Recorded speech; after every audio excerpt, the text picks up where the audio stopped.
Ô Sérgio, hoje, segunda-feira, o que está acontecendo aí? Como é que tá? Pois é, os caras tentaram fazer um corredor humanitário para tirar pessoas, principalmente de Kiev e do leste, daquela segunda maior cidade, eu estava falando para vocês, de Kharkiv, ou Kharkiv, na pronúncia em russo, eu não sou especialista, talvez o professor pode ajudar aí com a pronúncia, e de Mariupol, que é um ponto importante ali também, e de Odessa, que é outro ponto importante no Mar Negro. A proposta da Rússia, eles já tinham tentado fazer isso no fim de semana, não funcionou em nenhum dos 2 dias. E a proposta da Rússia nessa segunda foi o seguinte: olha, vamos fazer esse corredor humanitário, mas eu quero levar esse pessoal de Kiev para Belarus, que é quase um satélite da Rússia hoje, né? Um aliado de primeira hora dos russos, e esse pessoal do leste eu vou levar direto para a Rússia. Ou seja, eles queriam controlar o fluxo, não só controlar o fluxo, mas também o destino dessas pessoas. Queriam evitar que essas pessoas fossem para outros países da União Europeia e levassem essas pessoas para Belarus e depois para a Rússia ou diretamente para a Rússia. O governo ucraniano classificou essa proposta como imoral e acabou não dando certo de novo. A Rússia coloca 3 condições aí para que as negociações avancem. Inclusive o Putin, o governo russo disse isso hoje, é o seguinte: se vocês fizerem isso, a guerra acaba agora, que é reconhecer a Crimeia, aquele território que foi tomado pelos russos em 2014, a gente estava lá, inclusive, contando essa história, reconhecer a independência dessas 2 repúblicas de Donbass, daquela região, Lugansk e Donetsk, e nunca fazer parte da OTAN, essa aliança militar liderada pelos Estados Unidos.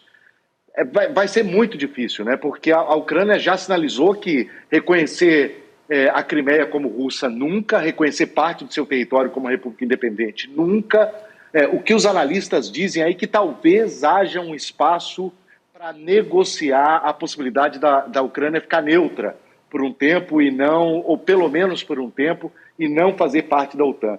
Mas reconhecer parte do território que ela perdeu como russo ou como outro país é algo que hoje o governo não sinaliza que vai aceitar e, portanto, é bem difícil ver uma solução à frente. Aliás, sendo bem chulo agora, isso aí é só a cabecinha. Sim. Se aceitar isso aí, entra o resto. Não, é só a gente voltar na história.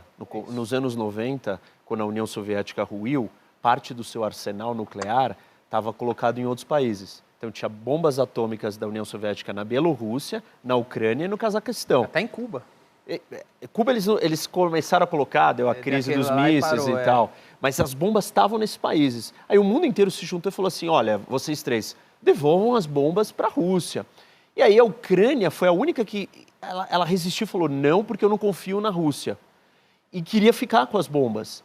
E aí teve muita pressão do Ocidente, a Rússia assinou um memorando, um acordo, dizendo o seguinte: eu vou respeitar a integridade territorial e a soberania da Ucrânia. A Ucrânia foi lá e entregou as bombas atômicas. Agora, se virar numa negociação hoje e falar assim: olha, você não vai entrar mais na OTAN, desculpa. E como foi falado no começo, acho que o Sérgio comentou muito bem, a opinião pública hoje na Ucrânia, antes o país era dividido meio a meio. Com a eleição desse último presidente, já estava muito mais, quase 70%, a favor de se aproximar do Ocidente. Depois de uma guerra que tem um monte de civis inocentes morrendo, o país sendo destruído, certamente a Ucrânia não vai abdicar dessa ideia de se juntar à OTAN, que é a aliança militar do Ocidente, para proteger. Porque como é que se protege disso? Agora, até agora, a maior retaliação que a Rússia está sofrendo do Ocidente é sanção financeira, né? As marcas estão saindo de lá, as empresas multinacionais estão saindo de lá. Isso faz a maior ameaça para o Putin ser quem é próximo dele, porque deve ter um monte de bilionário próximo ao Putin. É Putin ou Putin? Putin. Esse Putinho. Putin. Putin. Putin. Tem um monte de bilionário perto dele que está deixando de ser bilionário. Está deixando de ser milionário, porque está todo mundo tirando dinheiro de lá. Mas isso pode acabar com alguém matando ele? Pode, mas ele nos últimos dias, há uns 4 dias atrás, 5, ele fez uma reunião com todos os grandes oligarcas, os bilionários do país. E virou e falou assim: eu fiz o que tinha que ser feito. Se vocês não estão satisfeitos, agradeçam porque vocês ainda têm algo. Ou seja, você perdeu 2, 3, 4 bilhões, mas é melhor você ficar com 1 do que você não ter nada. Então, ele já deu o recado assim: olha, não reclamem, vocês têm que estar comigo, e ele trouxe sanções para o Ocidente. Então ele obrigou todas as empresas que estão na Rússia a falar, vocês também não podem fazer negócio, e eu quero ver quem é que vai descumprir as regras. Ele vai aprisionar, vai roubar os negócios.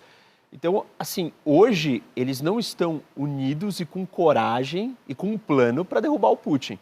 Claro que isso pode acontecer com o tempo, conforme eles forem sentindo que a situação está ficando muito ruim, mas hoje o Putin já deu o recado dele, falou, ó, se você não fizer o que eu quero, eu vou matar cada um de vocês, vou roubar tudo que vocês têm, vou aprisionar. Tem vários desses oligarcas que já foram presos, estão lá presos, perderam tudo. Eles têm que fugir. Então, assim, essa é uma preocupação, até porque esses ditadores, Danilo, eles caem muito mais por um golpe interno do que revolução das pessoas na rua, dispostas a morrer e tal. O monopólio da arma é deles. Então, assim, o risco maior está ali. Mas o Putin controla a parte da força, por mais que eles tenham dinheiro.